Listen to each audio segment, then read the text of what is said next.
Hello mga ka-aunties! Kumusta na kayo? Pag-usapan natin ngayon ang mga benepisyo ng palaging masaya. Biruin mo, may mga benepisyo pala ito, no? May ibabahagi ako sa inyong 6 na benepisyo lamang ang ating pag-uusapan. Start na tayo. Number 1, mas malakas ang immune system. Ang pagiging masaya ay may koneksyon sa malakas na immune system. Kapag tayo ay masaya, nababawasan ang stress, hormones ng ating katawan na naglalagay ng ating immune system sa alanganin.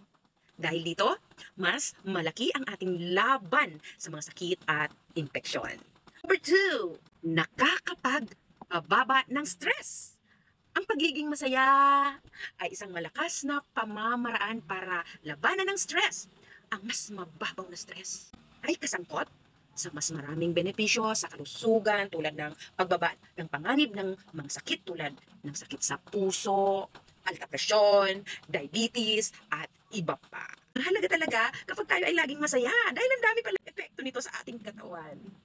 Number 3, mas mahusay na emosyonal na kalusugan. Ang pagiging masaya ay nagbibigay ng positibong epekto sa ating emosyonal na kalusugan. Ito ay maaaring gamitin upang labanan ng depresyon, ang pag-aalala at mga karamdaman sa pag-iisip. Ang mga taong masaya ay may mas mataas na kasaganaan sa mga larangan ng buhay tulad ng trabaho, mga relasyon sa ibang tao, at personal na pag-unlad. Number 4, mas mahusay na pag-iisip at pag-andar ng utak. Ang pagiging masaya ay may kaugnayan sa pagpapataas ng katalinuhan at pagiging produktibo or productive sa trabaho.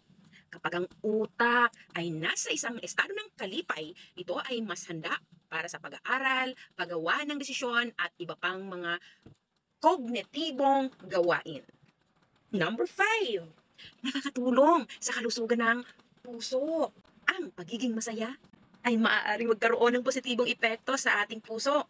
Ang kasiyahan ay maaaring makatulong sa pagtaas ng mga bahagi ng ating mga katawan na responsable sa pagsisiguro ng kalusugan ng puso tulad ng antioxidant at mga sustansya sa dugo. Wow! Very good talaga pag lagi tayong masaya. Number 6 na tayo. Mas mabuti ang kalidad ng pagtulog. Ay, grabe to. Gusto ko to. Kalidad ng pagtulog pag palalagi tayong masaya. Ang pagiging masaya ay may kaugnayan sa pagpapabuti ng kalidad ng pagtulog. Kapag tayo ay masaya, mas malamang na makaranas tayo ng mahusay na pagtulog.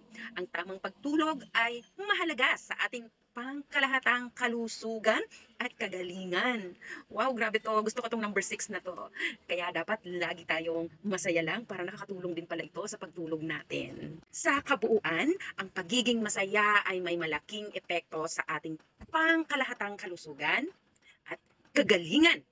Ito ay hindi lamang nakakaapekto sa ating pisikal na kalusugan, ngunit nagbibigay din ng positibong epekto sa ating emosyonal na kalusugan at utak. Kaya't mahalaga na ang ating binibigyan ng pansin ang ating kasiyahan at nag-aalaga sa atin upang palaging maging masaya. Narinig natin na yung pagiging palaging masaya pala ay malaking tulong sa ating kalusugang physical at maging sa ating emosyonal. Kaya, alin ang pipiliin natin? Siyempre, dapat lagi lang tayong masaya. I'll see you next video. Follow for more video tutorials and others. Maraming salamat!